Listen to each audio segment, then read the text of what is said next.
And we're back here once again with another episode of the MSK show, and this is going to be episode 31. And in this episode of the MSK show, we are going to be doing our Joker Folie Deux open spoiler discussion, or as people call it, Joker Folie Ducks, Joker Fondle the Dude, Joker 2. Joker gets taken to Pound Town, baby. Wooga. Ooh. Now, that's a spicy title. So, as you guys know, I have my episode of Full Day of Going to the Movie Theater coming out about Joker 2. So, I as you guys know now, with my Full Day of Going to the Movie Theater series, I do my spoiler-free movie reviews in there. So, if you don't want to be spoiled, just go and watch that, and I get my spoiler-free thoughts on the movie. But in this episode of the show, we're going to be spoiling the movie because there's been a lot of interesting discussion around it. Is it better than the first one?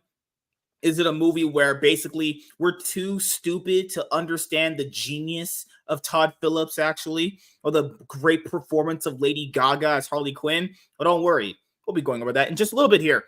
Introductions. Well, he's gay and he's white. That's all I really got. Oh, not me. Arza, how you doing, brother? How was your weekend, man? I'm doing pretty good. It was an okay weekend. I had to go to the dentist last week and schedule a possible root canal, so that's fun. My channel's doing okay. I'm just popping out videos. That's awesome. Drunken Emerald Arrow, he's not saving the city. His cat is taking up all his time. And instead of saving the city, he's just going to liquor stores and buying Marlboro cigarettes and a pack of Skittles. You know, you can just buy those at Walmart, right? I'm training a crime fighting kitten. Okay, we're playing catch, we're playing fetch, and so I mean I'm getting him ready. Can he shake now? Oh no, not quite yet. Oh my god! If an animal can't shake, throw that animal away. It's defective. Oh no, cats are a little more difficult to train than dogs. Dogs are. I didn't know that, honestly. Yeah. Huh. Yeah. Kitties. Well, he's black and he doesn't like Jewish people or Catholics or anyone for that matter. Society. He likes Catholics. That's true. Who actually does Nobody like likes Catholics? I don't think anybody does really. Except John Trent. I'm not doing this today. Shots fired. We're not doing this. God. Society. We need gunshot sound effects. Like every time I mention his name, just go boom, boom, boom, boom, boom. Isn't that just gonna happen naturally behind the scenes? You can always DM him on Twitter to have him on your barroom podcast. No, he blocked me a while ago. Oh my god. Yeah. No, like literally, he blocked me and literally everyone who like remotely knows me. Like that was like a year ago. So that is just all right. You can also have John De La Rose on your barroom podcast too. He has not blocked me yet, but he's not speaking to me. Even though ironically I have his phone number. So you can just call him. I could literally just like text him right now. It's like, yeah, you can do that. That's what people are supposed to do, you know? Oh my god.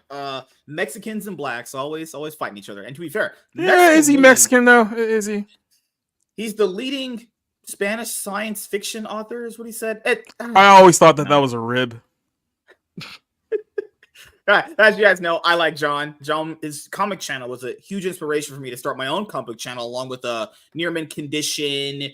John M. Sontag's comic book segments got me to get my little inspiration there. But yeah, this movie is a comic book movie, actually. We're going to go over it in just a moment here. Ram said, screw this movie. Yeah. There's a lot of screwing in this movie, actually. So we're going to start here. So right now at the 5-minute mark, if you were watching this on the replay and you do not want to be spoiled, I'm going to repeat this one more time. Get out. Go have sex with your wife. Go walk your dogs or your cats. Go to the gym. I don't care what you do. You don't need to be here. You can come here after it's spoiled. I don't know when we'll be done. I really don't know, honestly. But just don't watch from 4 minutes and 30 seconds in. Now, if you don't care and you don't give a fuck and you want to be spoiled, you can stay. There you go. Spoiler warning. So let's kind of do a little bit of history on this. Joker gets taken to Pound Town, baby. Boo, right over the table. White undies and all. I like to dissect girls. Did you know I'm utterly insane? Hey, it's Gavin Newsom. Mm-hmm. Okay. Do you think Batman had realized that all he had to do was like shove the batarang up the hoo-ha, that he probably could have stopped Joker a long time ago? What the All right, I'm done. Hear me good, nigga. I'm here to double down. That shit is a 2-pack of ass. The fuck are you talking about? That shit stinks. Just like Joker's butt. Well, let's start it back. Let's rewind it. Let's run it back to 2019. The Joker movie came out in a year where Avengers Endgame came out, Spider-Man Far From Home, and obviously, Marvel had a lot of success that year. And I tell people this because, a lot of people said the first one was a love letter to people with mental health problems and all that bullshit. No, I'm just going to tell you guys no. You guys are thinking way too hard about that narrative. First of all, the only reason why Joker did as well as it did, because the first movie had a divisive line of word of mouth on it too. The movie did very well because it's called Joker. Now, I'm just going to make sure I also insert this line right here. It does not matter if Todd Phillips considers him the Joker or you consider him the Joker. The movie's titled Joker, and the first promotional image of the movie for the poster that they used was that, the face one they did, the one that's famous for that first movie. It's the Joker, right? So, Joker sold Joker. It had nothing to do with mental health, had nothing to do with none of that stuff. Joker is one of the most iconic characters ever created in general. Okay, that's why Joker sold, and then it sold so well it did $1 billion. Movie's first budget was about $55 million to $70 million, and so taking $1 billion was very profitable for the studio. Won a lot of awards. As you guys know, I don't care about that, but it did do success in the studios. The HBO Max numbers were very, very good, and Todd Phillips did say he, to his credit, said, "I'm a one and done kind of guy. I don't really do sequels like that," even though it's bullshit because he did the Hangover movies. But whatever, people can be in their own line of bullshit, right? Now, even people that like the first film, like myself, even though it has its own fair share of flaws, and I do admit those flaws, and I'll fully agree with you on those flaws, it didn't need a sequel. Nobody that even liked the first film said this needed a sequel. Why does this have a sequel? Because it only made $1 billion. Had this movie flopped in 2019, it would have never had a sequel. So Warner Brothers, basically, long story short, I imagine, came up to Todd Phillips' house in a truck, opened the hatch, and a bunch of money came out. While Todd Phillips was getting his ass. Here comes the money. Hey, or they invited him to their lot. Todd, come on. We know you like us. We know you like you. How many zeros do you want on this paycheck? He was like, I need 9 zeros on that paycheck. There you go. Make some bullshit. So the guy gets a $200 million Joker movie, right? Now, that's actually revealed later on, but it's important for later context, actually, okay? So more information gets revealed. Todd is sitting on his what's that thing you have where you lay down and it's like a straight chair or whatever? It's like one of those things they use in therapy where you like laying down like this. He was at his house and laying down, and he put on Instagram Joker 2's title name. Later on, it's revealed that Lady Gaga is going to be cast as Harley Quinn. Now, I'll be honest here. I thought she was going to be a slam dunk Harley Quinn casting. She's definitely weird enough to pull it off. She's definitely crazy enough to do it. But then again, my hopes and dreams, like this movie being good, were destroyed, obviously. And that didn't also help out at all. People know here, I was rooting for her to do a good job, and she did it. And I'll get into that much later. So, Lady Gaga's casted. It's revealed it's going to be a musical. And it was also revealed that it was going to be shot in LA. And that's the reason why the movie pretty much has a $200 million budget. The original one, the first one, was not shot in LA, obviously, hence the smaller budget. Smaller is $55 million, which is obviously a lot of money for any movie, honestly. So then they released the first trailer for the movie. The first trailer was confusing as fuck. Just being completely honest here. I did a trailer reaction for it, I didn't even know what the hell it was doing. I didn't know what it was trying to imply, what the trailer was doing, because it had real no message to it other than, hey, you remember this guy you liked in the first movie? He's back, and now he's got his Harley Quinn, so he's not lonely like he was in the last movie. All right, cool. So then the review embargo lifted for the movie about a month in advance, actually. Keep in mind, the movie had a European premiere a month in advance, and word of mouth was very bad. Like, the early reactions were very, very, very bad. Then Todd Phillips chose to not reveal the movie at the Venice Film Festival. And at film festivals, since obviously they're like lovers of cinema, high quality art, they'll give anything an A. I've seen movies get like A's at these like Venice Film Festivals, and they're just complete trash. So the fact that he didn't remember this one, go ahead. Not only that, but this one was given like a 10-minute standing ovation when it premiered at the time. Yeah. So so that Europe's means nothing now. Europe's taste in movies are bad. Whoever stood up in that European premiere praising this, I'm never taking anything you say seriously about any movie. Yeah, so, those people probably need to be stoned. God. Well, okay. He probably were stoned. That's why they gave it a standing ovation. Mm-hmm. So the movie gets officially released last week. And as you guys know, I saw it on Wednesday because I was really, really busy. I couldn't go initially opening day. I would have because I like seeing things opening day because I am very busy working. So I went Wednesday. I took my ex, my ex and her boyfriend came. And then I was just hanging out with her sister. And she whispered into my ear. And she was also doing nasty things to me in the movie theater, which I didn't want. But, I accepted because, these things happen. Okay, so more fan fiction here, but let's get to it. Whoa, the variety lady can do it. Why can't I? Oh So my God. she was like, I liked the first movie, and I was like, you know what, I do too. I enjoyed it for what it was. But and we ended the movie watching it. She was like, this movie's terrible. She told me mid-movie it's garbage. Literally whispered to my ear, she's like, dude, this movie's trash. The first one is way better. And I was sitting here going like, she's actually, keep in mind, this lady is like, I'm not saying she's stupid because they kind of are. They're kind of like retarded. They have no air in their brain and all. It's just like sand and dust and tumbleweeds in these bitches' brains. If someone like her, which is pretty removed from superhero anything, could tell you this movie's bad, that's saying something. But to be fair, let's start going into it honestly. So here's the reason why this movie's ultimately not good. So first of all, Lady Gaga is a terrible Harley Quinn. Everything about her Harley Quinn is awful. And society, I'll have him go in just a second here. Harley Quinn is so bad in this movie. I really don't even know why she's here. She provides nothing.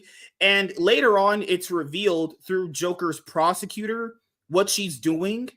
And then he still doesn't realize it, even though by the end of the last movie, he's not some idiot. He clearly knew what society was about. So he's not an idiot, obviously. He's not stupid. So he just kind of let her just kind of mentally trick him. So is this movie supposed to prove that women are just nothing but a bunch of manipulators to try to get men to do what they want? Is that what they're trying to prove with women do? Because she is a pretty terrible Harley Quinn. I had high hopes for her. I thought her weird, quirky personality could kind of pull something like that off. Couldn't do it. Couldn't do it at all. She was absolutely useless in the movie. The only thing she did well was that she was, okay, so like they meet each other. And then, like, this is how stupid this movie is. So he does something, and then, okay, so she lights this match up, right? And then she throws it at this piano. Don't even know how they don't notice this anyway. There's security in this room, right? She throws it. The room's on fire. They try to escape. They kiss and everything. They do the whole kick thing that he does when he dances. And then later on, he's thrown in this place for trying to escape. And then she's in there. Now, given the fact that the guards do not like him, why in the world did they put her with him? I have no idea why. So then they start having sex. And this is the worst sex scene I've ever seen in a movie. This is worse than the Eternals one. Because he's an incel. That's the whole takeaway. It's like he's an incel, and that's how incels have sex. They just thrust the lunch and go. He had 5 strokes. He had 5 strokes. It wasn't even 5. I counted. He had 5 strokes. He literally took a step forward. It was done. That's how it was in the movie. Yeah, this movie sex scene rivals Eternals for the worst sex scenes I've ever seen. It wasn't good. And then later on in the movie, something else will happen, and we'll tell you about it later with Harley Quinn's character. But the sex scene was awful. It was in the dark. You couldn't even see your tits. I like some older white women. I have a little bit of fetish for them. You didn't even see your tits. What? Come on, Todd. Mm. Todd's like, I'm not going to take notes from James Gunn. Then do whatever you want. Can we see some R-rated sex? No. Nope. But to be fair, we can get an implied grape scene, but we can't see Lady Gaga's tits and when she's getting fucking pounded. Really, Todd? He didn't even have enough time to do that. He just moved forward, was like, and then went to sleep like immediately. He gave her 5 strokes. It wasn't even 5. I promise it was 5. I was counting. I was like, man, that man only had 5. I whispered to Lennon's sister's ear. I was like, he only 5-stroked that bitch. And she was like, can you do that in me, daddy? Obviously, that second part happened, as you guys know, because I'm a Riz master. But after that, it's like another thing, just real quick. It's like, I don't know if these people understand how sex works, but it's like no one finishes that quickly. Like even in real life, it's like, it's at that point you're just coming off of somebody touching you mildly. was the worst sex scene ever. First of all, it's all dark. You don't see her naked. You see him naked. Oh, he can take off his shirt. Oh, why can't I see her? Oh, fucking yeah. I need to see him looking like a frail, inebriated African child. It's like in the entire film. Oh, we're looking like one of those kids in the background in the arms of an angel. God, when he put it inside of her, I swear his brain just exploded. I'm like, oh my God, that's what vagina feels like. Oh my God, it was the cringe. It was like, is it in? Is it in? Oh my God. You want to go again? 5 strokes in that bitch. He 5-stroked her. Well, I'll say 4.5 if society doesn't count the first one. I wouldn't even call it 4.5. That was like 1.5. That was like you had to do one to make sure it was in. And she didn't orgasm. She didn't moan. Like, this shit was trash. Like, at least if you go to rated R movies to see boobies and sex, you sure go to watch this one for that. If you were to watch this on digital download, it's going to be a terrible sex scene. So after that, it's revealed that since the crimes that he did in the previous movie, he gets to be put on trial. And then if he's found guilty, he's going to be actually executed. Yeah, death penalty. Not go to jail, death penalty. And this already goes to show you, this is the one decent thing that I like that Todd did in the movie. One of the things I like. Because there are things that I did enjoy in the movie. This is what I like. He really did portray Gotham like a shithole. Because Gotham is a shithole. How in the world could that guy kill 6 people in the first movie and then not go to jail or be on the death penalty? He gets to be put in the insane asylum. This is why I like that he did that with Gotham. Good job, Todd. You portrayed Gotham like it should. A pure fucking shithole. Like this movie. But after that, in this movie, because apparently maybe if this movie did well, they would have leaned into a Harley Quinn spin-off movie or a Harvey Dent movie. Yeah, Harvey Dent is in the movie. They call him Harvey Dent, who you guys know becomes the Batman villain Two-Face.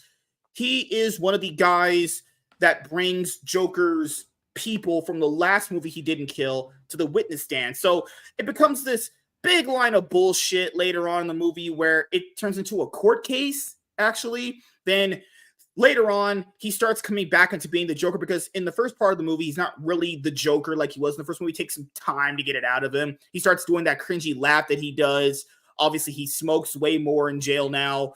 It's already just wonky. It's just so bad, right? Because when I'm looking at the first movie, I liked where he ended up. Could he be the clown prince of crime? At this point, no, he gets to be this like guy that's thrown in an insane asylum and whines over this random bitch that he barely knows. And now he's finally being put on trial after checks knows probably like 2-3 years. Okay, we're already in stupid territory here. So after the first prosecution day, his prosecutor, the lady, reveals to him that Harley Quinn lied to him. Okay, so originally, Lady Gaga's Harley Quinn told him that she used to live in the same neighborhood he did in the first movie, and that she was also poor. Liar! Because women, all they do is lie. Because women can't tell the truth. It's impossible for them to tell the truth. It's revealed she's rich. Or her dad is rich. She isn't, but obviously that'll make you rich, right? She didn't grow up in this neighborhood. She's not even mentally insane. Come to find out, she checked herself in. She only did it, she said, because I just wanted to meet you. Like, I just wanted to meet you. I'm shit you not. That's the reason why she's in there. She literally checked herself in to meet him. She's supposed to be just one of those fangirls who like writes letters to the Melendez brothers talking about, no, they're innocent. Let them go. They didn't do anything wrong. And now we're like legitimately being like, oh, okay, I guess they're innocent now because a bunch of Taylor Swift fans think it's okay.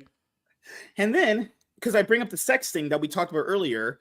So after the first prosecution day, she reveals to him that she's pregnant. Yep. After 4.5 strokes, she's just pregnant. Okay. After a stroke in her, somehow she ends up pregnant. I'm not even kidding. She literally tells him, "I'm pregnant." Mm. He's just like, oh my goodness, did my dick work? I'm not kidding. It's so gay. Remember, just for a quick reference here, remember last Saturday we were talking about Bronny James averaging decimals? Like, it wasn't even a full minute. She was like, oh, I'm pregnant. It's like, what the fuck? And then and the media is like, who is this woman that Joker's after? She's like, she told the one reporter, we're going to build a mountain. And the reporter's like, I'm surprised the movie didn't have this level of dialogue. The reporter's like, mountain of what? She never tells you. What's this mountain she's building? She never says. She just says, we're going to build a mountain. Of what? Can you tell me what it is? No.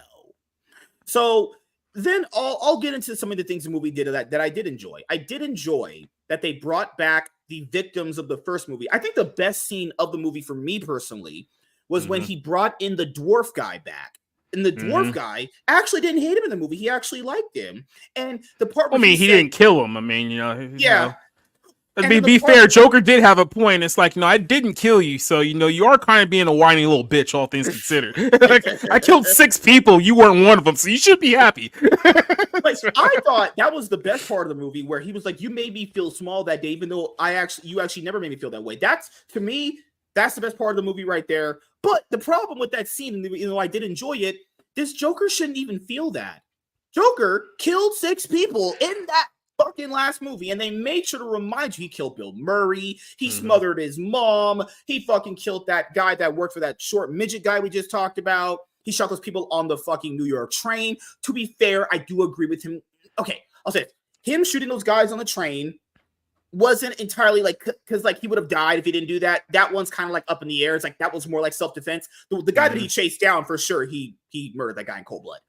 So there is another thing that I did enjoy in the movie, which was in the first prosecutor day, which was the first prosecutor mentioned that the Joker thing that he does, this mental health thing he does, is an act, actually. Turns out he really is the Joker. That's his real personality. But the faking the mental health thing, that's an act, actually. Even though that never is actually pushed upon in the movie ever. It's fine, it's whatever, because this movie's just a bunch of half-baked ideas that don't work out. Even the scenes I enjoy, guys, are never expanded upon. They're just, they're kind of cool pieces of dialogue. Can I get more of them? No, we get more bullshit. So we get to a point where, okay, so this is even more stupid. You guys know in court, there's a thing called contempt of court.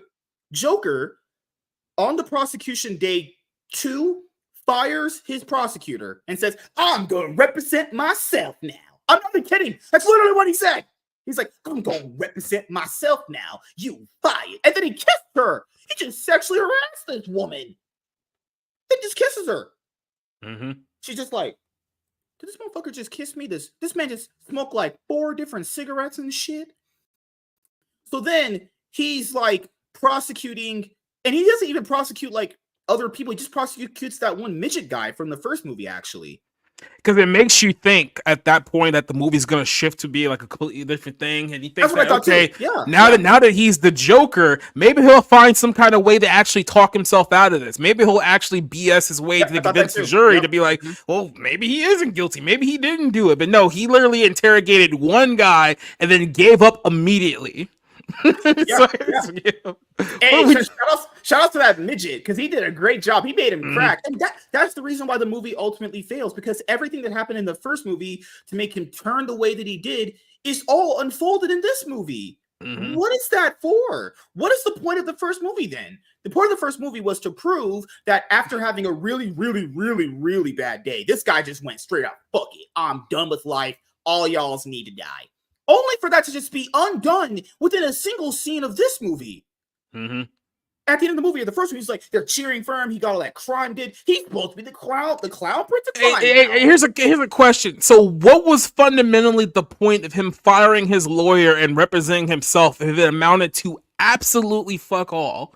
And what was even the point? Guilty. It was guilty anyway. Unanimously guilty. No doubt whatsoever. First ballot Hall of Fame guilty. And she was the only reason why he even got to a trial, actually. So then so after the midget scene, where he had, I think he had the best scene in the entire movie, in my opinion. Joker says, "The guys at Arkham are mean to me." And to be fair, he was right. The guards at Arkham were just a piece of shit for no reason. He wasn't wrong about that. And then comes the controversial scene that everyone wants us to talk about. So we'll go into it. Yeah. So, keep in mind, right before that, he asks, that you want to, if you want to counter, because the prosecution was like, "No, we rest our case. He admitted that he did it or whatnot." So it was like, "Well, do you want to say anything?" It's like, the defense rests. It's like, what? You're the guy defending. Like, yeah, we rest too. So it's like, yeah. Oh, okay. Well, I guess the jury's going to decide now. So this is the reason why the movie sucks. Because first of all, what court system do you? To be fair, it's a comic book movie, I guess. So this wouldn't make any sense. Is it though? Is it really? I guess it's one of those things where, in any court, could you just straight up fire your own lawyer and represent yourself? I'm pretty sure you can do that, but goddamn, is that beyond stupid? So yeah, he gets back to Arkham Asylum because the other day in Arkham, before the grape thing we'll talk about, he's actually having an actual effect on the patients there. He stands up on this bench and they start singing, "When the Saints go marching in." Everyone just starts going crazy, honestly. And, there's a big like fight with all those people, everything. So then comes the scene that you guys see on Twitter. And this is the first scene that I saw of the movie when it got spoiled to me. I didn't care anyway. I didn't even hope for the movie in general. So the guards are jealous because Joker is more famous than them. And they feel like he thinks he's better than them. Because he went in court and embarrassed him by saying that the guards are mean to me. It's like, how dare you tell the whole world that we were mean to you? Now what we're going to grape you. So it's so weird about this scene because I assume they just beat him naked with their batons, which could imply the other thing too. So even as we, just real quick, and I'll let you go, even as we mentioned like this scene, it was like, in the context, if they were just gonna beat the crap out of him, there was no need to strip him naked while doing this. I guess they wanted to humiliate him. Because to be fair, they beat him with their other batons. To be fair, they did wipe his makeup off. Remember that? Yeah. I guess they just wanted to fully humiliate Fine, him. if you want to wipe his makeup off, but there was no need to strip him down to his undies and then, Yeah. They had to get the white stuff off of his face, so they're gonna apply more white stuff. Oh my god. Okay. Damn shit. So if you're watching, I'll show you how to last longer in 5 seconds. Let's not forget, also, Joker was aggressively raped throughout his entire childhood. Yes. No, I'm glad you brought that up. In the first movie, why did he end up killing his mother? Because he found out the fact that she sent him back to live with her boyfriend, who was doing some Catholic priest shit to him, honestly. Let's just say that. So, to be fair, if you're tying it into the first movie, it's not exactly out of the realm possibility he was raped by these people. I personally think, given how they were beating on him early in the movie, I'll be honest here, I think they turned a bunch of hot water on, grabbed their batons out, and beat him naked. Now, if anyone wants to believe he was raped, you're more than welcome to, because if you're watching the movie, it's fully plausible that happened. Then after that, they dress him and he's back in his tidy whities. Why is he wearing tidy whities? Blows my mind too, honestly. It's the 80s. But here's the problem though, right? In the 80s. If what they were trying to sell is that the guys just beat the living crap out of him and then threw him back in a cell, it's like, keep in mind, he wasn't reacting like someone who just got like packed out by like a bunch of like security guards. We've seen people get beat up on the internet for a while now, right? You're right. Yeah, he wasn't like holding his back or holding his arm or like holding his left eye because he had gotten the crack kicked out of him. He was just like lying there, like literally like a grape victim, like after it's all over. I want to also point that out too. He wasn't bleeding. His eyes weren't swollen. His lip wasn't bruised in any way. Wasn't coughing blood. Yeah. That's the weird part. It's like, and that's the thing is, for me personally, I'll be completely honest here. You guys, I'm always honest when it comes to movies. The movie is decently bad up until that point. After that scene, I'll be honest here, I couldn't look at the movie the same way. It's not. It's not like the Flash level bad until that scene, because that's just unnecessary. Now, to be fair, if you're implying that it's from Arkham Asylum, I can believe it. Guys, people know Arkham is a bad place. There's a reason why Batman exists in this place. This place is terrible, honestly. Gotham is a horrible place. Even Superman don't want to live there, okay? So, like I told people before, if you want to believe he was great, more than fine. If you want to believe he was beaten naked with their batons, not the one that ours is thinking about, you can do that too, honestly, So then after that happens, Joker, in the final court day, he's like, you know what? I did it all. I'm giving up being the Joker. And Harley Quinn... He did it all for the Nookie. What? The Nookie. And what? Harley Quinn just leaves. She couldn't believe he gave up being the Joker, because that was the person that she loved. She went home and attempted to blow her brains out, but turns out that didn't happen either. I'll explain that later, honestly. So Joker says, I did it all. I'm done being the Joker. Oh, fuck.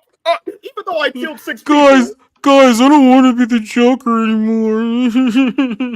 It literally like breaks down and cries. He sure loved being the Joker back in the 2019 movie where he got those 2 cops beaten up. But whatever. I digress, right? So he's like, I did it, guys. I'm a piece of shit. Send me to the hole. Guess what happens? I'm no one's hero. I'm no one's hero. I shit you not. This might be the most left out of field bullshit I've ever seen. A missile hits the courthouse. Okay, it technically wasn't a missile. It was supposed to be like a car bomb, but it looked like a missile from the perspective. I'm not even kidding you. A missile flies and hits the courthouse, blows it up, not fully, but blows it to the point where everyone in there dies, obviously except for Joker because he can't die yet.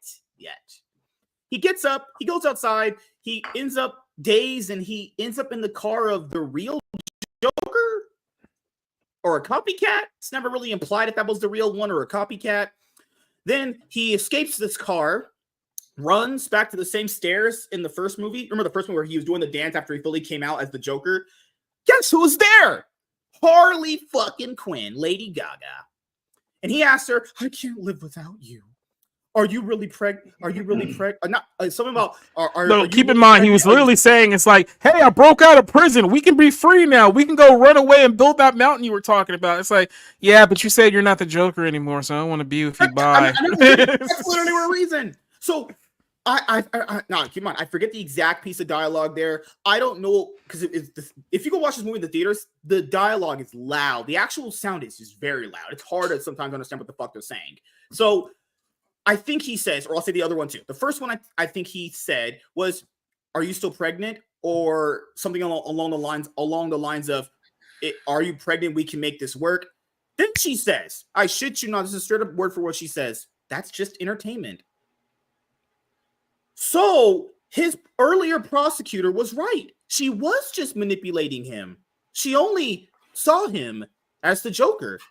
She doesn't give a fuck about Arthur Fleck. And to be fair, the movie did represent this very well. I'll give Todd credit there. The movie does represent no one gives a fuck about Arthur Fleck. They only care about the Joker, which you should because that's the only reason why he was in jail. That's the only reason why he became famous because he became a clown prince of crime for half a day. So I guess that's time to the first movie. I'll give you that a little bit. But she literally says, after he still thought she was pregnant, that's just entertainment. No, I shit you not. Straight up word for word for what she said. Then she leaves him. Then he gets caught again by the cops. What kind of movie are we watching here? And what is this? This is some soap opera. You're watching the cinematic takedown and destruction of the Joker character because the first movie made $1 billion and too many people who we don't like the Joker character. Yep. So we have to tear down the Joker character in the next movie so that all these people realize that, no, this is the bad guy. You're not supposed to like him and we're going to tear him down so you guys can't like him ever again. What's also super conflicting about the movie was that in the movie, before that happened, they're still trying to tell you the fact that he's given up his emotions. He's the clown prince of crime. If that is what you're trying to sell people, because that's the bullshit they're selling you in the first two acts, why doesn't he keep that persona then? Because the point of keep in mind when he was in when the two got, because when the thing blew up and he went outside and he got into the car like one of the fanatics, like one of the Joker fanatics threw him into the car and drove away with him, helping them escape, right? At that moment, he still could have saved face and been like, oh my god, the Joker blows up his own court proceeding and then escapes. He really is the crown prince of whatever the case is too, but he still gives up even after that, because what he does is that he runs out of the car, be like, oh, I don't want to be with these crazy nut jobs. Yeah. And so, even they're like, dude, where are you going? The other problem with the movie is that there's no actual character depth or development to him. I'm not saying that it doesn't exist. I'm saying it's not as good as the first one. At least the first one had an actual direction it was going. This one was like, we're going to go on this direction, but then we're going to go on this direction, but then we're going to go on that direction. And it's like, well, this is just disjointed as fuck. So then at the end of the movie, I'm not even shitting you. Apparently he has a visitor. And long story short, the visitor shanks him about like 7 times and kills him. He actually just straight up dies. And that's when the movie ends. No, you left some part out of it. Well, the visitor cuts his face in the. To be fair, that wasn't. What's the thing in the movie called shallow? Yeah, that's a shallow depth of field scene that does happen. But to be fair, he got shanked 7 times and he's dead. So man, if only someone would have called that this movie was shit months ago. Oh. He's dead. Also, another thing to point out, because people well, I mean, to be fair, let's be fair here. I think a lot of people realized this movie was probably off to a bad start when they announced it was going to be a freaking musical. Like, that alone should have been like the first red flag out of all the red flags associated with this film. I called it from the start. The second they said it's going to be a Joker 2, I said it's going to suck. Oh, And the thing to bring up, because people ask me about the musical, because people know I don't hate musicals, but this got to depend on the day for me. Okay, so Tuesday. The musical number, I will say, despite being one of the reasons why I think most people didn't watch it, I'll be honest here. The set pieces, the actual set designs they had weren't bad. Some of the suits and costume designs weren't bad. Some of the songs weren't that bad. But that's the problem with them. Every single time there was a super serious scene in the movie, because the movie's already serious in general. So the dynamic and tension of the movie is just super serious for the whole time. Every single time they had a major serious moment, musical. Every time a super serious scene, music. Hey, almost. Oh, so what you're telling me is that so you get into a serious moment and then they break into a musical. So every single moment, it's almost like Nolan's Batman Joker going, "Why so serious?" And then, hey, I would love to get raped by some dudes. Every single time. I shit you not. And every time the musical numbers would pop up in the movie, it would always break the tension. You know how people criticize the MCU films for like breaking their tension with humor? Every single time in this movie it happened. Every single like actual moment you should care about. So like just music. Constantly. Just real quick. It's now been officially confirmed that this film will be heading to digital next week, which means that its theatrical run was only 3.5 weeks. And this is why it's 25 days and it's now scheduled to lose $200 million. So I want you to just real quick, understand what just happened here. They made a Joker movie 5 years ago on a $70 million budget that made $1 billion. They came back around 5 years later and made another Joker movie for $200 million production alone, and now it's going to lose at least $200 million. And I think actually hurt Snyder and what he's trying to do. Well, to be fair, Phillips didn't want to fucking make the movie. I will give him credit though. He straight up said, "I don't want to do a sequel." Well, here's the thing, though, because now it's like it's a pissing contest back and forth between Phillips and Warner Brothers, because he's coming out there saying that, hey, I never wanted to do this in the first place. They made me do it. And now the insiders behind the scenes are throwing him under the bus, saying that he didn't let them do test screenings. He didn't let them see the film and stuff like that. So now it's like everyone's pointing the finger at one another because they know this is a massive black eye and it absolutely did not need to be at all. So speaking of digital, quickly, I saw Beetlejuice. Beetlejuice is already on digital. Yep. Yes. I thought that movie was a success. What happened there?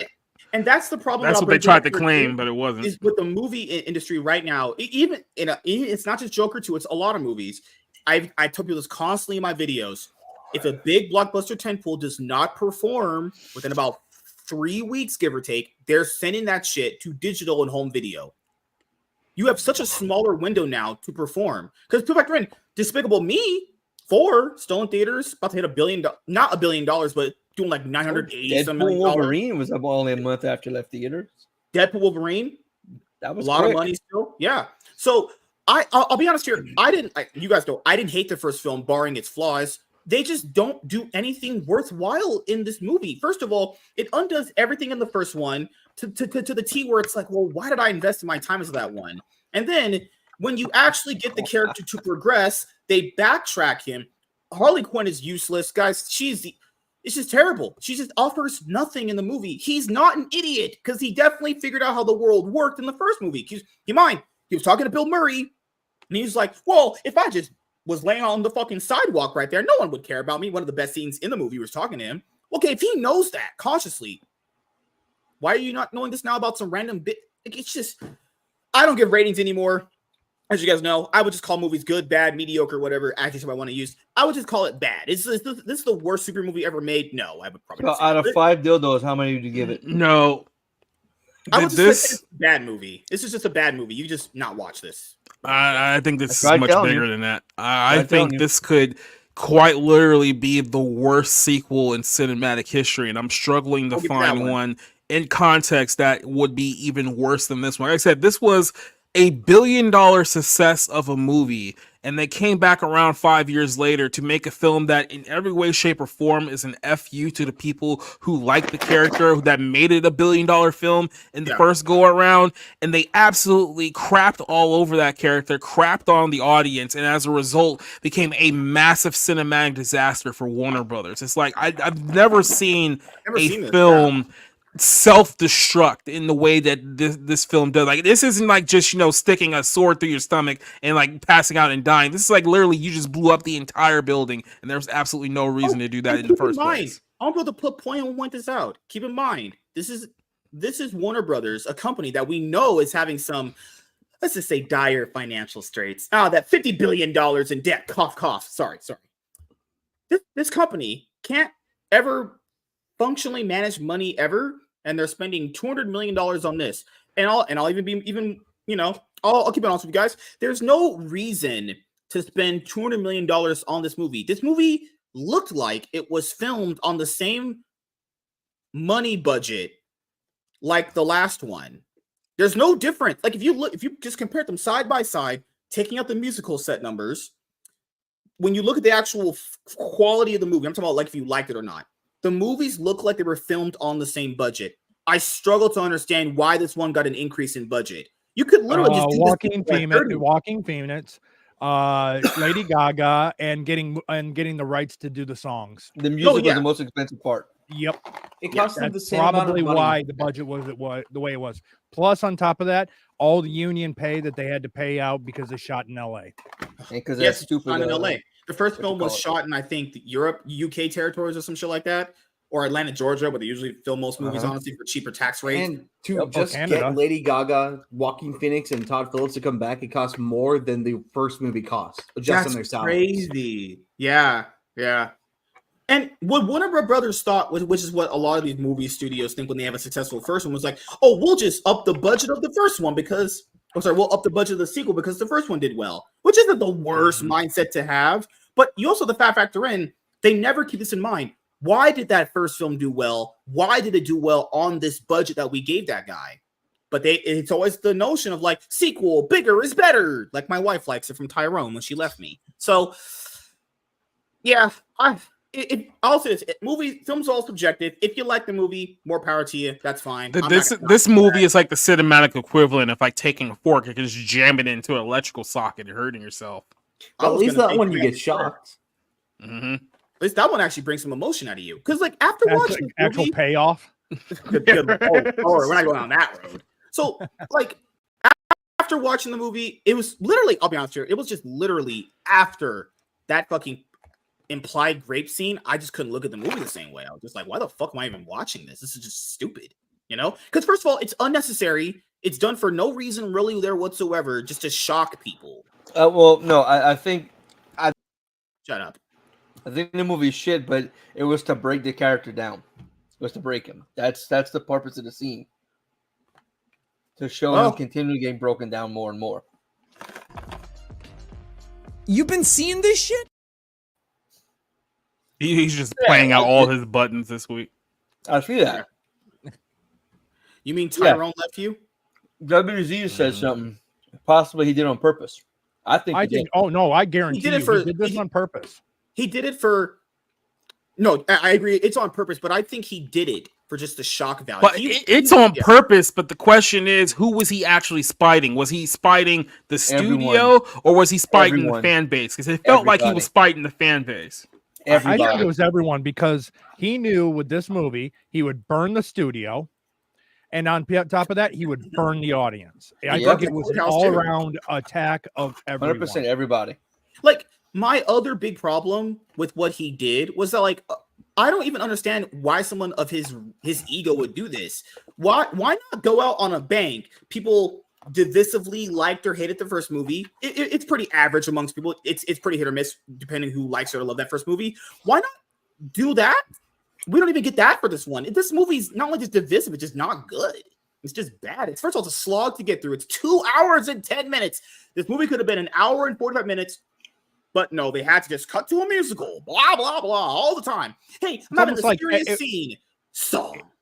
It's almost like going from Batman 89 and then jumping it right to Batman and Robin. Yeah, every time.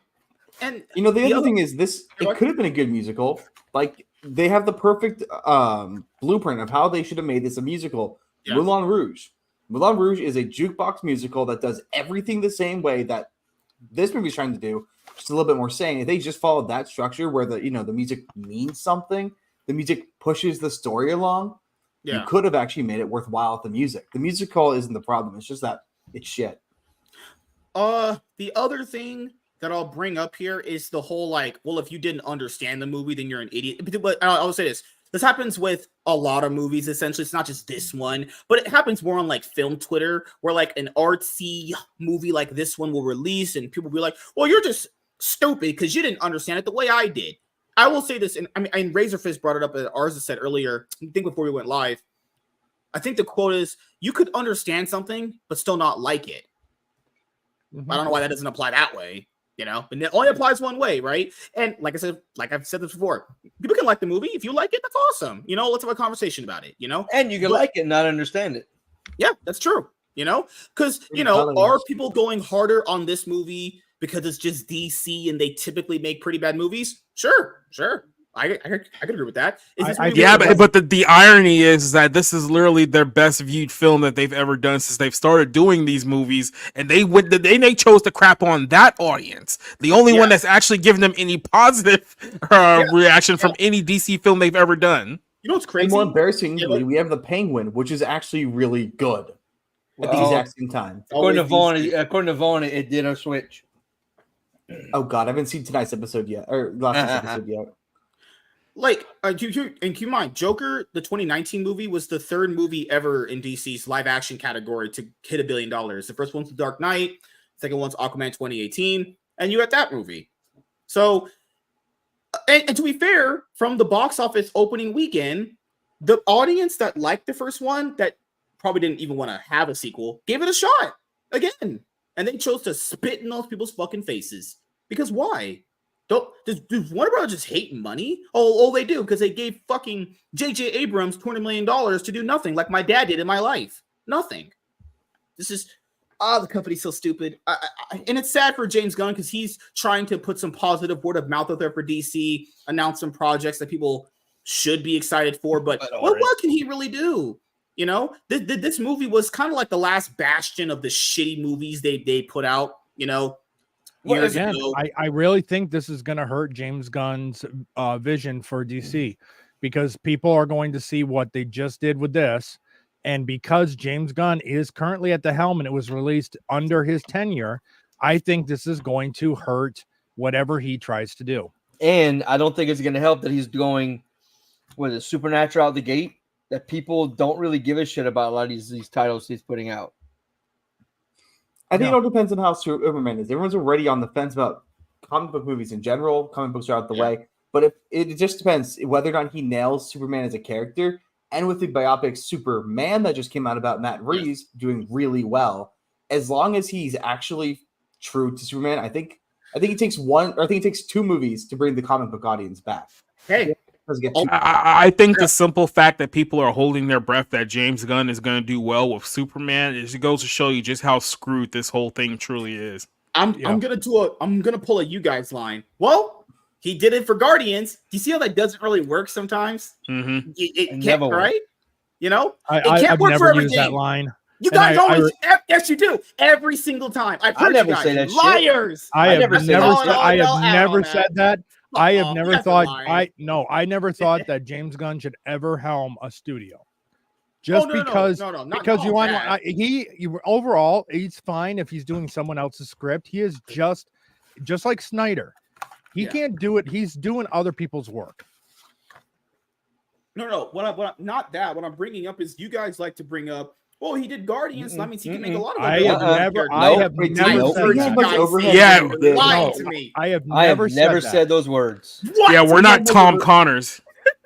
No, I have never said those words. I have never said that, and I will never take someone's previous work that has been very dog doo-doo ass butt water with very structured, that has road guards up.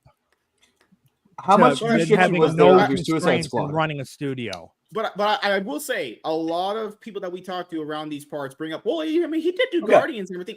That's correct. Because just because he did that does not mean that lightning can strike twice in every single character like that. Because first of all, not every character is interesting, nor popular enough, nor people care enough either. Now, to be fair, he has to be the one to make you care about the character, which is true. But to say that he can do that for all of them that's just ridiculous. That's just copium on like a massive level. I can push back a little bit. He also did do the Suicide Squad. He did do it, and I did like that one. Phenomenal, and was not just a clone of Guardians of the Galaxy. I don't know if he can do the emotional beat that's required for Superman and the American Dream Boy Scout, but I'm willing to give him a chance because if he fails, I just don't watch another movie. It doesn't matter if he fails. He's not American. He's not American anymore, and he's not a Boy Scout. He's a Scout. Oh, his first project is Creature Commandos and the animated series on HBO Max. So technically, that's the first thing. So like what? No one wants to see that shit. Hey, a small niche wants to see that. Hey, I'm doing to you guys. He did Guardians. Got to give him a chance. Fuck you. We have never said that. Yes, you guys have. I have the receipts. Show me when I said that. I have all the receipts when here. I said that. Oh my goodness. All right. So now that I've called out these clout chasing fucks. All right. So you know how we went over the box office numbers for this movie last week, and I said, hey, it started out better than I thought. I'll give it to week 2, guys. It panned out worse than I could ever imagine. So last time I went over the numbers myself, it was what, 114 million worldwide. Mm-hmm. I checked 2 days after, it went from 114 to 116. I'm not shitting you. It went $2 million up. $2 million over a 3-day, between Thursday, over the entire 7 days. It somehow got even worse. And then, this is the number. Somehow the numbers actually went down. But wait. There's more. There's more. There's more. So it went from 116 to $164 million worldwide. Guys, this is this is a flop. This is a flop on levels that is unprecedented. It went from it had a somewhat underwhelming week 1, and I said this. I said, hey, it did better than I thought. Let's see how week 2. Week 2 is the deciding factor. Week 2 comes over, guys. It only took in like an extra 60 million. That's bad. It's done. It's over. Go home. You trash. Get the fuck out. Oh, and domestically, people say, but domestically, we'll use that argument, not internationally, because internationally, the movies get carried by that box office. DC movies from like since 2019 Shazam's domestically, that means just us in the US, care about these movies less and less. I don't know how James Gunn is going to convince people to go watch Superman when domestically, not internationally, because internationally people still like them. Domestically, America has given up on DC live action. And he already has a huge hill to climb with that fucking debut of the costume and the pictures from behind the scenes. It is not impressing anybody. Also, I'll bring it up and say, well, show me the last one. I'll show you the last one. What's the last one? Aquaman, Lost Kingdom? Let's just do that domestically. I've never seen that one. Aquaman 2. Did anyone see the movie? Huh? I didn't. I had HBO Max have it. I didn't watch it. This is what it grossed domestically. That's just domestically. It's domestic opening weekend. Look at that. Week 1 opening weekend. Okay, but this movie has sex appeal. This movie has sex. He just wants to suck off Jason Momoa, though. It's okay. I mean, look at Jason Momoa. I'm not into Samoans. Oh, whoa! It's Columbus Day. Whoa! This man's gonna get us canceled. Huh? But look at that. Domestically, fail. What's the one before this? Blue Beetle? Okay, let's look at it. Let's look at all these domestic. Yes, let's talk about how Batman's a fascist. Yep. Mm-hmm. Just domestically. That didn't blow up in our face. Blue Beetle. What did America resonate with this movie? Oh. Keep in mind, none of those are even like showing you the budgets that it costs to even make these movies. Hey, bring up the GOAT. Oh. What was before this? Shazam 2? Shazam 2. No, Wolverine and Deadpool. Shazam, no. Was Morbius. That's the GOAT. I'm sorry. I apologize. Oh, I thought we were talking about DC films. No, he's right. He's right. Good movies, actually. Wait, we're talking about good movies, and Morbius sure gets to be here. Shazam, Fear the Gods. We also gotta go to this one first, and then remember we got the Flash as well. Oh yeah, Shazam, Fear the Gods domestically, opening weekend. Got people in America have straight up given up on these movies. They're only peaking at like $57 million. And by the way, for their whole run. the production budget for all these movies is like $125 million. So every single one of these films lost money.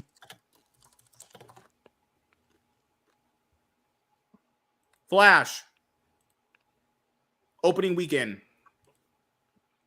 55. Yeah, the production budget for this one was $220 million production. What I'm trying to bring up to people here, to reiterate my point, America, just America, has given up on these movies. They only peak lowest $25 million to $55 million opening weekend, and they teeter off at like $100 some odd million. It's horrible. Time out. Shitty movies. They didn't give up on these movies. Look at Wolverine, Deadpool, Wolverine.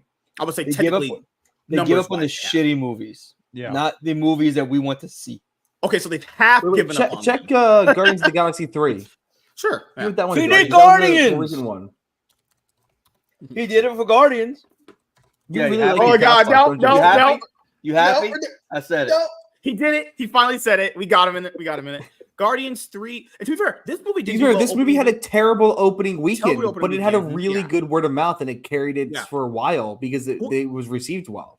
Look at how much resonance the MCU still had at that time. Even this is 2023 MCU, not 2019 MCU. Mm-hmm. You know, so because this was the first movie to do well in the MCU for Deadpool Wolverine. Deadpool Wolverine opening weekend was like what, 200 something plus, right? I think it was massive. It was 260, I think. I think it was 260. I think you're right. Yeah. Deadpool Wolverine. Oh my God. 211. Okay. I'm pretty sure I think a comic book movie will do good if it has good word of mouth. But that's now look at but look at the domestic and then look at international. They're almost right in alignment with each other. Yeah, that means the same. That means it's not released in every country. Initially, no, I think, or it was reversed. Maybe. What? Maybe you're right. Deadpool and Wolverine released domestically first. No, go back up. Release date. Oh no, it came out about the same time. It says Slovakia was the first release date, July 18th. Wow. I thought I had heard that this movie didn't drop in China. Did it? It didn't matter if it did it anyway. Domestically, go down and see if let's see if there is a China release. You want the Wong Ching Chongs touching this movie? Wow. Oh no, that's okay. Asia Pacific. China. Go down. China. Yep, it did happen. It did. China. Damn, it didn't make much. That's really low for China. Not that big. Yeah, China's not been carrying box office for America for a while, honestly. So basically, what happened was the Chinese government stopped giving money to Americans to produce crappy movies over here, and they start producing their own films. So, so the reason why I bring this up is to show people, with enough bad movies that DC has put out in a row, will that have a massive effect on Superman's movie coming up 2025? The only thing that can change this is if, like you said before, word of mouth when the film actually drops, the trailers, right, and the promotion for the movie. Because I just showed people 5-6 movies this company's released in the last 2-3 years, and domestically, just from our home country, they've given up on them. The numbers are horrible here. They give up on the movies that they know they don't want to see. Black Adams. Black Adams on the movies that they know are going to be a fucking a lecture and finger pointing. Black Adam, $67 million. Yeah. And then keep in mind, that did better than basically like the last 5 DC movies, and they decided to throw The Rock under the bus for that movie. Like, it's the only one that came remotely close to making $400 million, and he's the only one they've thrown over the bus over the last 5 years. Another thing to bring up, this movie couldn't even crack $500 million with apparently the biggest movie star in the world. Mm-hmm. Black Adam, more than meets the eye. Yeah, I'm just saying, domestically, these movies have teetered off very bad. And the reason why, and then, as you guys have seen, internationally, the movies just have to get carried by the international box office. No one cares here. I mean, it's bad. I was like, no one. That's what happens when you spend 15 years spitting on your own domestic box office. Right. Again, if you give the fans, if you give Americans something they want to see, Deadpool Wolverine, they will turn out to see it. Oh, WC, obviously I know that. I'm just pointing out the recent examples because what's that saying that everyone always has? People only remember you for what you've recently done, what you've done for me recently. Yeah. What they have done for people recently is not put up any numbers. In it all, even Joker 2, even how bad as we just said that movie was, or well, obviously we did. internationally has to carry it. Imagine if the international audience did not give it a chance. We're talking about a movie that maybe flopped on a level that is not unprecedented. It might have only made like $80 million. Okay, technically, DC's most recent movie actually is a success. Because their most recent movie is the Superman Christopher Reeve story. Oh. They gave the fans me what they wanted. There you go. See, that could work. Superman's going to rely heavily on what comes out before it and the rumors coming out about it. If it's shit, if they put him as a secondary character in his own movie, which they're putting a lot of characters in his movie. Well, they're not supposed to do that. Well, people, I always go to a movie where the actual title character is just a side character. That's why I go to movies. Mm-hmm. True. Yeah, I mean, I say this. I like James Gunn. I've liked his superhero movies. I liked Peacemaker. I love Suicide Squad. I haven't seen Guardians 3 yet. Guardians 2 was the weakest one to me in all of them so far, but I like the first Guardians movie because he did Guardians, right? So I must give him the ultimate benefit of the doubt for that one, right? So, I mean, James Gunn, if he can pull DC out of the bullshit rut it's in currently right now, go ahead. People say, what about the Batman? Yeah, well, Matt Reeves is taking his sweet time on that one, so that one's not coming out for a while. But also, I think just turning people off is that when he says it has no connection to anything else. Yeah, another film universe that's basically just DC Black Label. He did say they'll put the Black Label on if it's not in continuity, but even one-off. But the thing is even with one-offs, I mean, really, when you look at it, Deadpool and Wolverine technically, as much as they were trying to make it look like it was trying to bring it into the MCU, it really wasn't. It was more or less a love letter to Fox, Marvel. Also, really bringing it in, and it almost with the movie, it almost feels like Disney was trying to shoehorn a little bit in there to kind of go, hey, it's part of the MCU now. But overall, everyone saw it as this is with the Happy Hogan. I think it was the only tie-in scene they had with him. Yeah, I think Ryan Reynolds did all. I don't think Disney had anything to say in that fucking movie. I think Ryan Reynolds did everything himself. I think the only note he had potentially was tie this into the MCU, and he did it in the most like cliche way to do it. Hey, I can jump to this universe. I guess that ties them together because it's a multiverse. Because this is the multiverse saga. No. The giveaway was, fuck you, Fox. I'm going to Disneyland. Oh shit. Well, and the reason why I bring this up is because Transformers went through the same thing as well. Domestically, the movies got worse and worse and worse off word of mouth to the point where the domestic audience don't give a fuck at all. I even told people here, let's go look at Transformers 1. I heard it was actually pretty good, which is nice, honestly. But based off the recent Transformer films, the recent one failed. And that's the reason why, even if you put out a good new installment, how are you going to convince someone the newest installment is good when you've got like 6 bad ones in a row? How do you convince someone of that? Hey, DC's dropped like 6 stinkers. 6 stinkers. Superman's on top good. of the fact that the other movies are bad, the trailers were god awful. Yeah, Joker's like the D&D movie that failed because regardless of its good word of mouth, the trailers for the Dungeons and Dragons movie were terrible.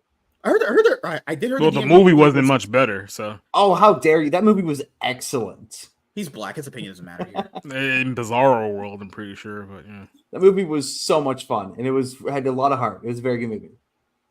Right. Reynolds has been very vocal about wanting to make a movie for the fans. See, that's how you get your fans interested.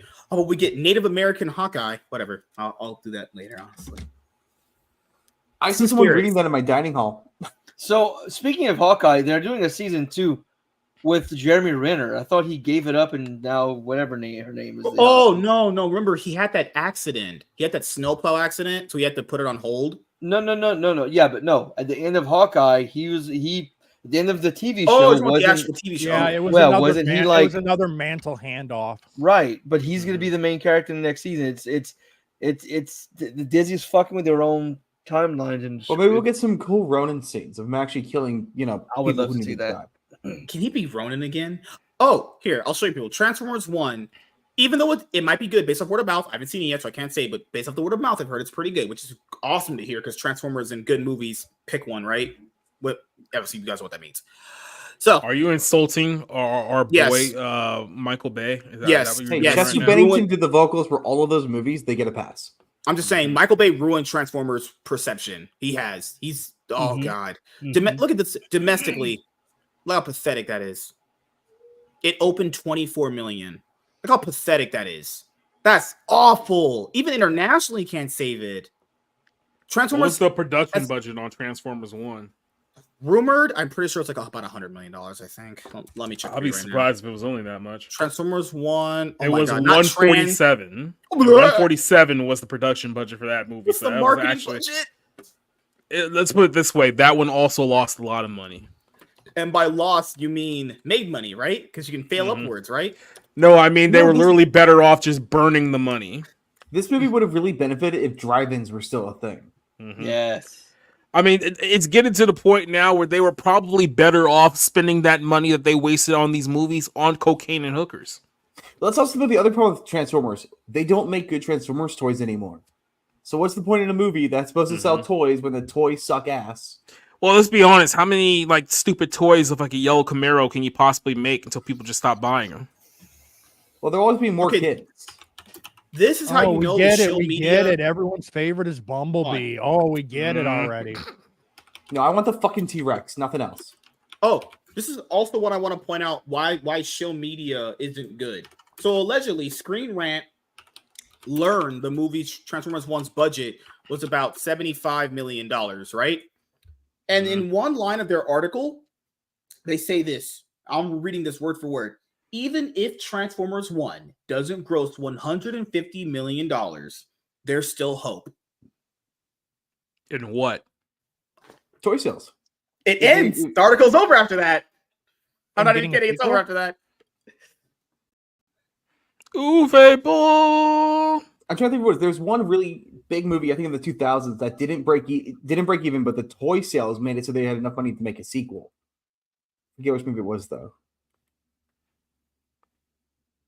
We're just screwed, aren't we? We're just in a bad spot. Am I just and you know what else Transformers wants to do? They want to pair Transformers with G.I. Joe, another dead franchise. No one so supposedly about. That's really good. The comic I like the comics. Really good. The comics were good. I liked them. I read them in the 80s. They were cool. Oh, sorry. I should preface, not the comics, the live action movies. Yeah, but that live action series is dead. What are you saying? The comics were good. So well, they're doing there's a comic line right now about that. That from what I heard is really good. It's like, am I just coping right now? Is that what's happening? My favorite was the cheetah. Oh, of course you like the cheetah. You love pouncing on your men and eating them. Oh, that's another really DC movie that we forgot. The Wonder Woman 2. Remember that one? Where Wonder Woman has funny business with a man she doesn't know. Yeah.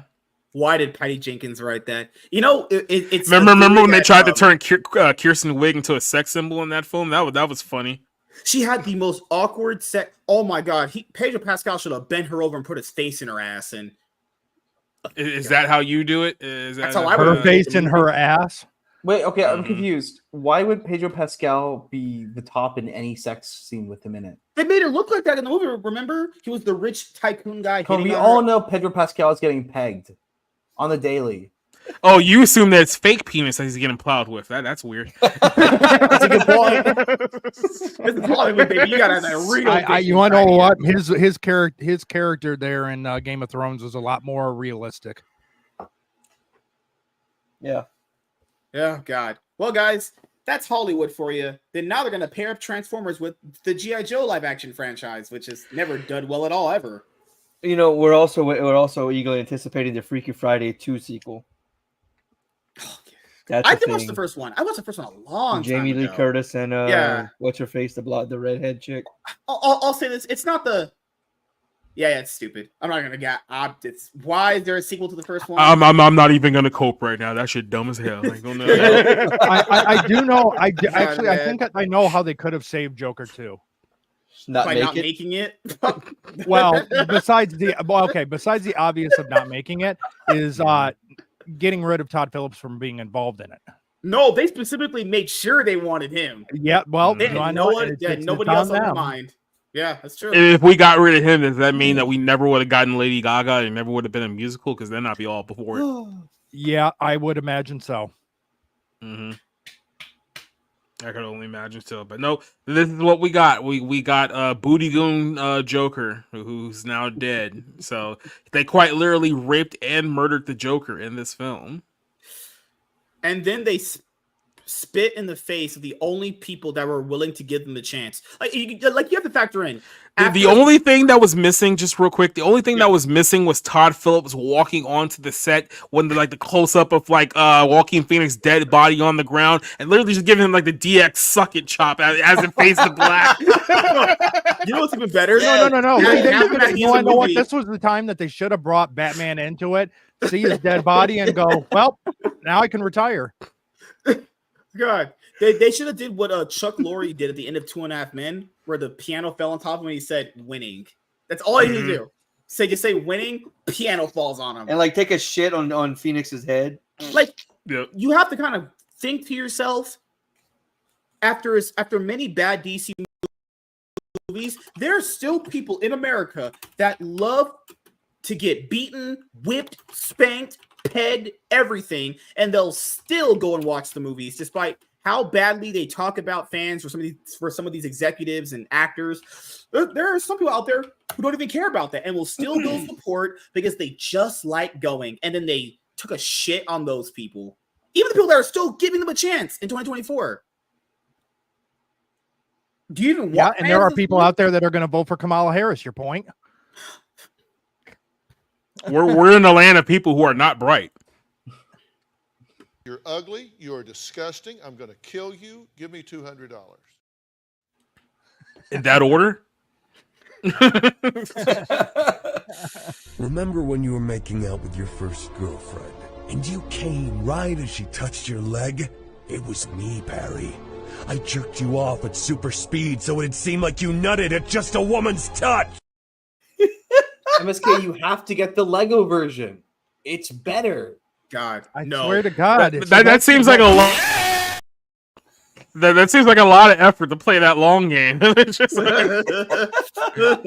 joke's on you. I jerked you off when you weren't paying attention. It's like, hey, you want to know what that just proves? I don't have premature ejaculation. Wait, does that make you gay if a guy jerked you off at supersonic speeds? Mm-hmm. I think at that motive, it's fine. Eye contact. That's the factor. Eye contact. I'm pretty sure earbuds don't wear socks, so it's okay.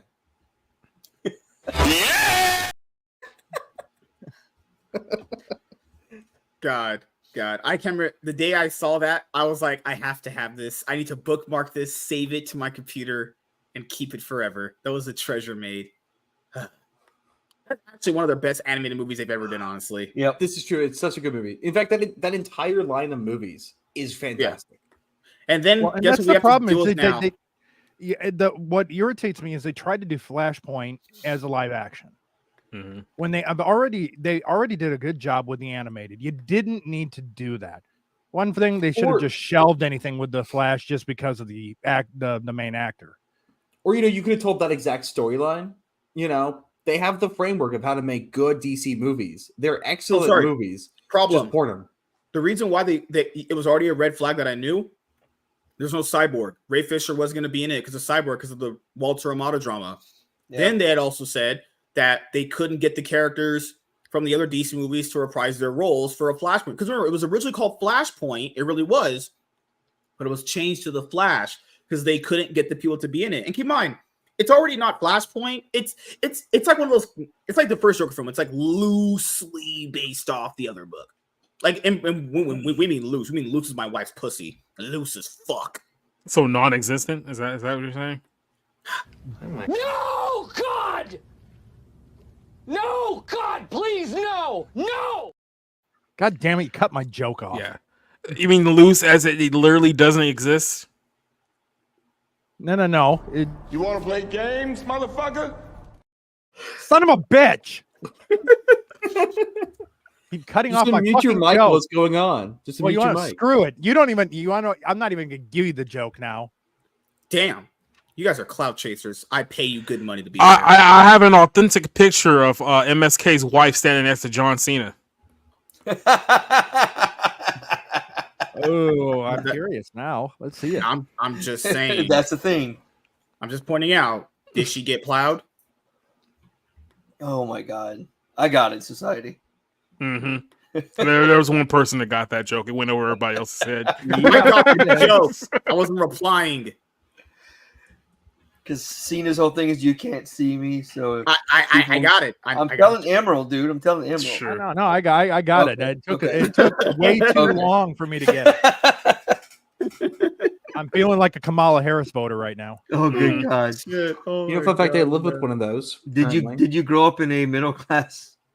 Oh my God! I did grow up in a middle class family. Shit, dude. Guys, I grew up in a middle class family. Okay, so what you have to understand is that I'm technically just like you. Make sure you thank a union. Make sure you thank a union worker.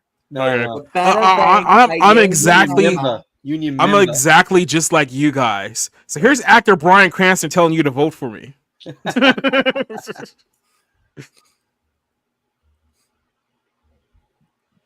MSK, stop looking at porn and host your damn show, you weirdo. Yeah, found out one of my flatmates is a Kamala voter. I mean, I knew before he told me, but I say, how did you not know that? Yeah. You know what you should do? Every time he wakes up and walks to the kitchen, you should throw a rock at him. Or charge him every single day. Tell him you need a handout. Mm-hmm. You just scream, "Oh my God!" and then hit him in the head with a rock. I know your name's on the food in the fridge, but you want to know what? Community rules. I mean, this is about the community. Mm-hmm. So what's yours is mine. And this is mine because I grew up in a middle class household. Yeah, exactly. Yeah, when you catch her businesses. When you sleep with your roommate's girlfriend, he catches you. Be like, "Look, I grew up in a middle class household." So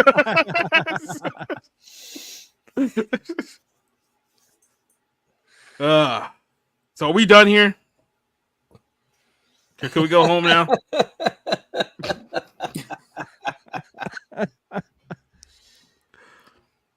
So, while he's doing that, I want to say I would like to wish the owner of the Cowboys a happy birthday and that rough lubeless rear ending he got from the Lions. Oh yeah, that was a rough one. Unfortunately, with what happened with Hutchins.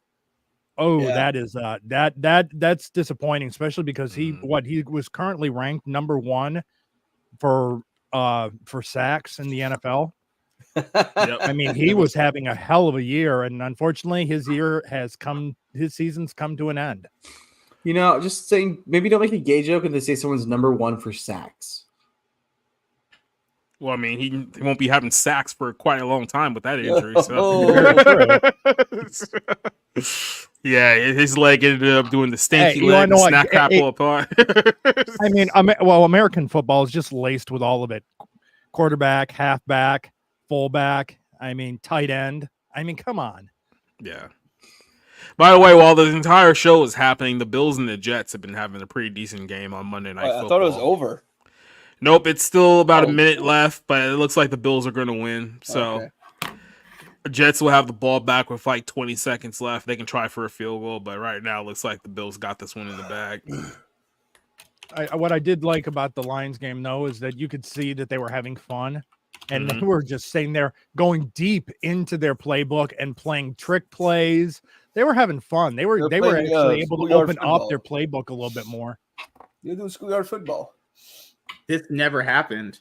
I am literally heterosexual and I love vagina. Well, it's not Tuesday, so yeah. Life is good, but it can be better. God, I have a feeling that the opposite of what you just said is true. God. Well, Joker got graped. DC sucks. And I did not have sex tonight. Joker got graped, and then the audience got boned. Ooh. Yeah.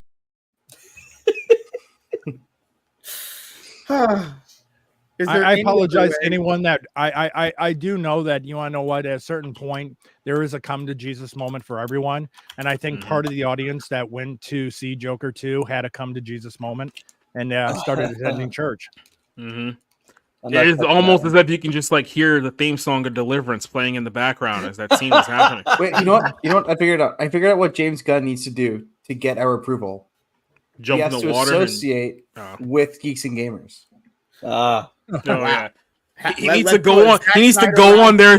He needs to go on their show and then immediately denounce them before the stream even starts. Let's do it. Let's do it. Todd Phillips, go on Jeremy's stream. Let's do a Zack Snyder round 2. I would love to see it. Like, hey guys, before we get started, I just want to let you know that I'm not associated with any of these people whatsoever. So I want to make that be the first point that I make in this suicide prevention telethon.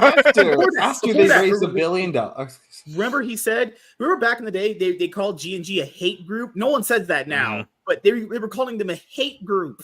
Yeah. An actual thing two people who watch The Acolyte disagrees with you. All I can say is release the Todd Phillips cut.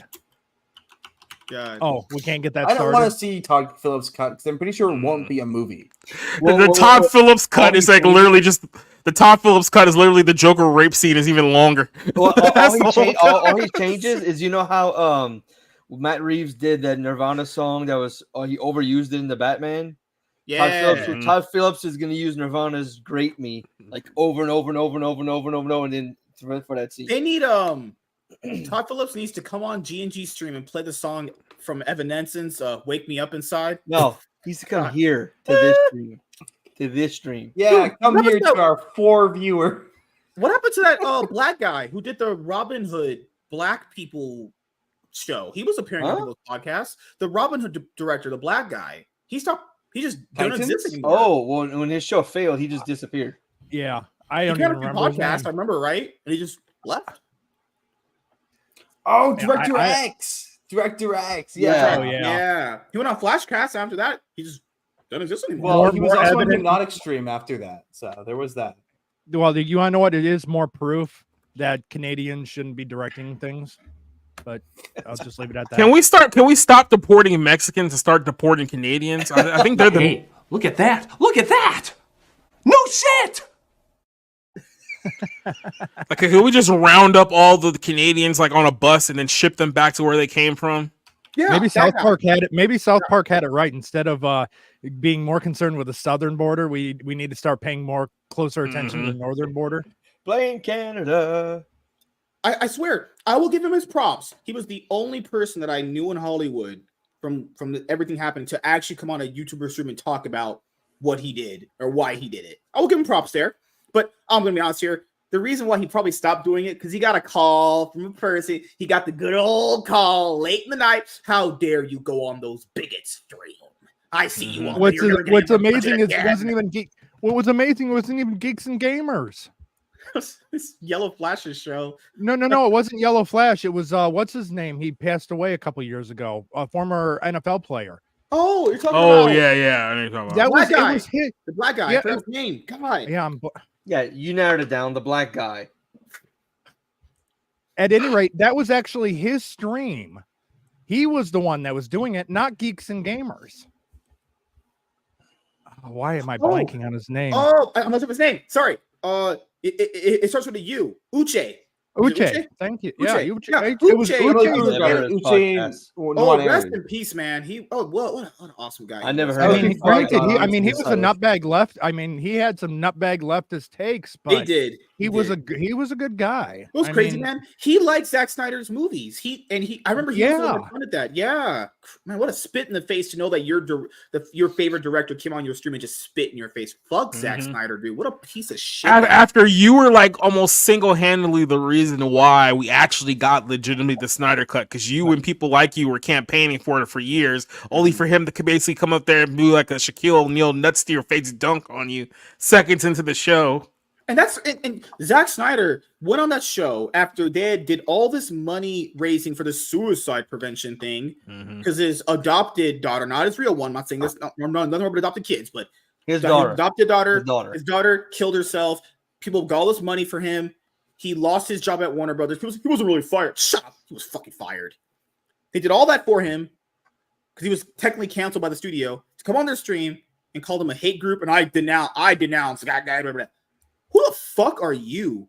He's the only director where I enjoy when the studio treated him bad. Fuck that guy, dude. He deserves every bit of it. The only thing that I disagree with was when they fired him for his daughter dying. Just let him finish the movie. Let him recover, come back, finish it, then fire him. But other than that, he's the only director I advocate the studio not give any creative vision to. Fuck that guy, dude. A piece of shit ego prick, and all of his movies on Netflix failed. Good. That Army of the fucking Darkness zombie movie is one of the worst things I've ever seen in my entire life. That movie. Hey, you want to know what? But he made the greatest Star Wars clone. I've never seen that either. I haven't either. My grandparents asked me about it one day. I'm like, no, don't. Just no. I'm going to stop you right there. And I'm just going to say, don't. It's like that Invincible meme. It's the funny thing. Parents may like grain, so I mean, they grew up with a problem guessing a long time ago, so maybe into the movie. God, man. Like, what kind of ego does a man have where he goes on some stream and apparently he loves to raise money for this charity or whatever, but he says, fuck you, no, that money's not good enough for me. To be fair, I do think that what probably happened is Zack Snyder was told that something was going to go, something that they were bad when he went on the stream, and he panicked. Oh, he for sure. Not an excuse, but I don't think he did it deliberately. To be fair, to his credit, he still fuck him. He could only do it to save face, but even that shows you have no integrity. You're only doing it because other people want you to do it, and it's God, fuck that guy, man. I'm so glad he doesn't get jobs anymore. Who want to hire that fucking freak and all those weird fans that follow him? His fans are like Dave Bautista, because he'll do anything for money. Ray Fisher, who burned his whole career down because Josh Whedon was racist. Hey, after all these years now, Ray Fisher, where's that proof? Where's that proof, buddy? You fucking monkey. Where's that proof? You fucking dirty ape. We've heard the term Vine swingers. Thank you very much. Yes. Yeah, that ugly ass Vine swinger should be the new Planet of the Apes movie. You blend right in with all the monkeys. Fucking piece of shit. Fuck that guy. I have all this evidence. Where is it? The studio. Oh no, I was treated meanly on the movie that I'm not qualified to act in. The end of the world. And I would just like to say, after all of that, coming soon is the insert title here show. Or we had that audio call. Warner Brothers, I don't like the company too much. I hate them. But there was an audio call he had where the investigator said, hey, we found nothing of wrongdoing here, but you have been very cooperative with the investigation, Ray. Remember that happened? The audio leaked. Nothing happened, Ray. You fucking disgusting. Oh my God, that's why I hate black people. They're the worst race on the planet, the most overrated, protected class in the society. Oh God. All right, guys, I let my KKK out tonight. So tonight he went full ruckus here on the show here tonight. That's what happened. No, none of those Snyder cultists questioned him. They're like, "You show us proof? No, we believe you because fuck Josh Whedon, right?" Dumb fucking retard. I've never seen people that dumb in my entire life. That's not his fans are just. Josh Whedon more than meets the eye. Josh Whedon probably molested Elijah Dusky. That doesn't even rhyme. I'm Michael Jordan. Stop it. Get some help.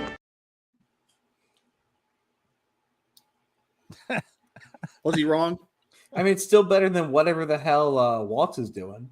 Hey, Gamer Chick agrees with me. She just can't publicly say it. So, and she lives in the South too. So she lives a lot she lives around a lot of black people. So she said they're more like in the white. South. I know almost none of them. She said they're white. That's my choice. Now that we found love, what are we going and to do? Tomorrow, everyone, we're gonna be celebrating. Well, tomorrow, everyone, we're gonna be celebrating my 9-year content creation anniversary. So I won't, because I'll be doing my own show. That celebration is gonna be a musical. It's gonna be a musical. Probably none of that. So we're gonna be celebrating my 9-year content creation anniversary. I'll just put the link in the group chat. Everyone can join. I want to try and start it early, but if we have to start at the regular time, that's fine. 8:30 PST or 8 or 7:30 earliest. If I can get that one-on-one done earlier, I think I have 2 one-on-ones tomorrow earlier. So I know the opening. I know the opening song to his musical celebration stream. What is love? Baby, don't hurt me. Don't hurt me. No more. No more. Oh God. Nope. This is what I want for my birthday. Well, my birthday's in 2 months, but I'll find what I want for my anniversary stream. I want a girl to undress me live, cock and balls all hanging out. Hers or yours? I'm not the manufactured ones.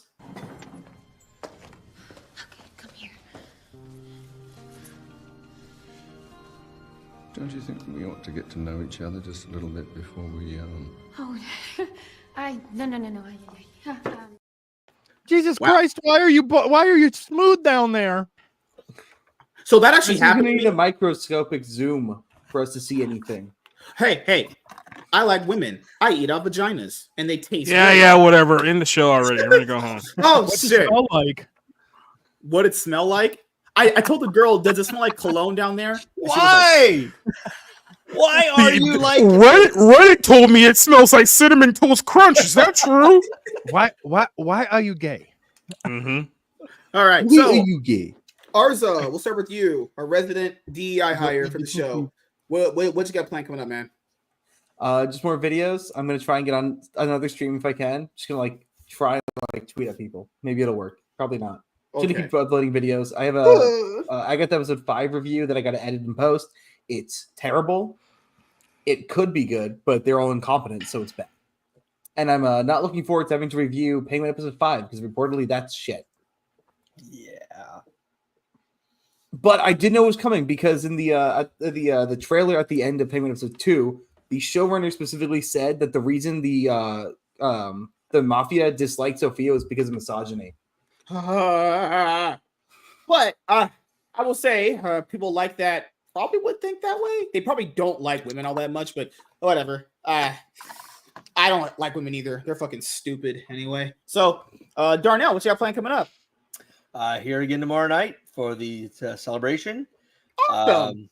They pretty much got nothing until next Monday. Gearing up for the 30th when we have the big trivia challenge of Mr. Burger's channel, which at the end of that, I will be taking over the quiz show on Wednesday nights. Can you? Okay, so for tomorrow, I might need your help with one thing if you can find it for like a quiz thing to do on the show. Just a little fun thing. Most people can chime in on this. It's super easy. Yeah, and it's gonna be like quiz based anyway, so you'll like it. Society, besides hating on Catholics and Jews, you got anything planned coming up? Oh, I don't hate the Jews. Don't say that. Don't spread that hate, please. So tomorrow night I'll be doing episode 120 of The Bar Room. We're going to talk about Anna Kasparian leaving the Democrats after she got dry humped by a homeless man with a boner. We talked about that story on Saturday. What else we're going to talk about? Brave New World, the Captain America movie, failed its 3rd test screening. Joker losing $200 million. And Simu Liu went on a Canadian show and basically yelled at a business owner because he didn't claim that the bubble tea company that he had created was actually originated in Taiwan and accused them of cultural appropriation. It's literally the most douchey thing that I've ever seen in my entire life. And we'll talk about that tomorrow night in the Bar Room as well. Friday, we got the Friday Night Movie Club. We're going to be reviewing Saturday Night and the new Michael Keaton film that comes out this week as well, called Goodrich. And then Sunday, we'll be doing the Bible Lens, and we'll be asking the question, have churches failed single Christian men? And then that's going to be the topic for this week. So that's everything I got coming out this week. All right, Emerald, what you got planned coming up? Working on the insert title here show. That is actually going to be the show title itself, because I was going between show title called All the Good Show Titles Are Taken podcast and the insert title here show. I haven't quite decided yet if it's going to be, I'm thinking the insert title here show is going to be more of a political, and then the All the Good Show Titles Are Taken are going to be more pop culture. Oh, otherwise awesome, I will be back here on Saturday. Yeah, unless you want to join in for tomorrow's celebration if you want to, which you probably can't because you have to work. I remember. I might be able to swing in for a little bit. So you're better than my dad. You at least attempted to be a part of my life. Yeah, I'll give you 5 minutes. I'll bring you a ball. It'll be fun. God, even Gamer Chick might be on that show too, so we can pump her full of clout. Actually, you know, a lot of women need my clout. Actually, of course, I'm gonna tell you, MSK wants to pump a woman full of something. Yeah, bullshit. Holy shit, man. No, do you think she's good at sex? Probably not. There's no way. Why? That's only one way to talk to your chat. Oh, you know, clout chasing pieces of shit I gotta deal with here every week. God damn. Unlike Warner Brothers, I will talk shit to my fans. Fuck all you guys. Don't support me at all. You can leave. If you don't like my content, don't watch. Full Kelly Sudaconic. Holy shit. Yeah, I'm not here because of my beauty, okay? Hey, MSK, I got a joke for you. Have you ever heard this joke before? Uh-oh. Hello? Yes. What is 6 feet dashing and disappears in Oh, come on. So not my dad. That's true because she couldn't handle ever having sex with me. 9 inches is too big. So there's a show I think you would enjoy. High Potential. The chick from Hypertension? No, High Potential. The chick from I thought he was just saying a funny joke there. No, I'm serious. Caitlin Olsen from It's Always Sunny plays she's like a fucking genius. Yeah. Oh, yeah. It's really good. I watched the first 3 episodes. It's really fucking good. Yeah. It's a really good show. So Fox probably cancel it. Oh, sure, you want to know what the problem is? Is that I just always see her as D. That's the problem, unfortunately. The way, dude, I me too. When I watched the Mick and everything else she was in, but this, I'm like, man, I like her in this show. Really like her in this show. So, as you guys know, yeah, I wanted to do the Captain America 4 test screening video. I have a few Joker 2 videos to do, probably about 3 of them, give or take, when I break certain things down, obviously. Transformers 1 is on there. I got to review a few more comic books, but I'm going to drop my vlog video first. So I'm going to get that edited tonight. I'll probably game stream a little bit later on tonight, probably play some League. Next week, probably have to work 6 days. We have a big inspection coming, so my day off next week is only going to be Tuesday. So whatever, happens once a year. I already expect it anyway. But who knows? Maybe I might have 2 days off, but I'm looking forward to just only having a single day off next week. So I'm definitely soaking up having that extra day this week, honestly. So as you guys know, panel shows Monday, Tuesday, Wednesday, Saturday. Okay. So keep in mind, there could also be one-on-ones throughout the week as well. You know, currently the episode number goal for the show that I want to put it at, I want to get it at is 100 episodes. And then next year we'll see what other milestones we can reach. So the Cloud9 podcast, getting that up on Rumble, currently almost done with season 6. Going to be working on getting more episodes uploaded to the podcast platforms and then more consistent content uploaded for you guys as well. Good night, Gamer Chick. Don't dream about me in your dreams because I know that you're going to do that too.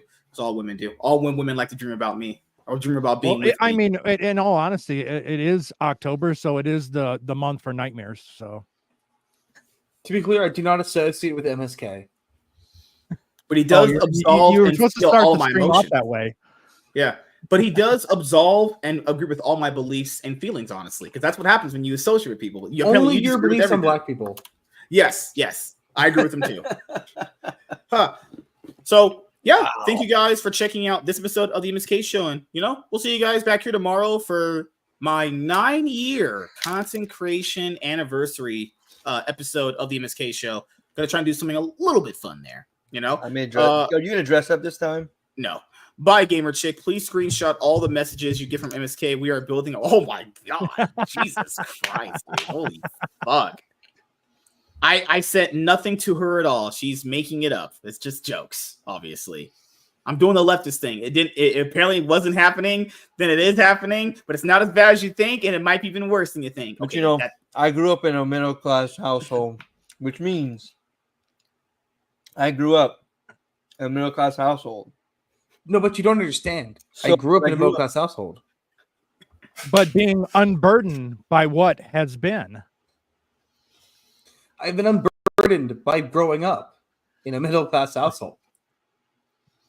Middle class asshole? Middle class asshole? That's what I thought you said. I grew up as a middle class being asshole. raised by another woman that I called my second mom that had a small business. I'm just pointing so out you better that should be on a shirt. union member. That should be on a shirt. A middle class white nagger Well, there you go. Well, yeah. Making it up, wear it to class. No. You need a shirt that says, I grew up in a middle class family too, and I'm still not voting for you. All right, guys. Well, Megaflopolis is doing terrible. We'll go over that later. So we'll see you guys later. Hope you guys had a great weekend, and we'll catch you guys in the next episode of the MSK Show. Have a great night.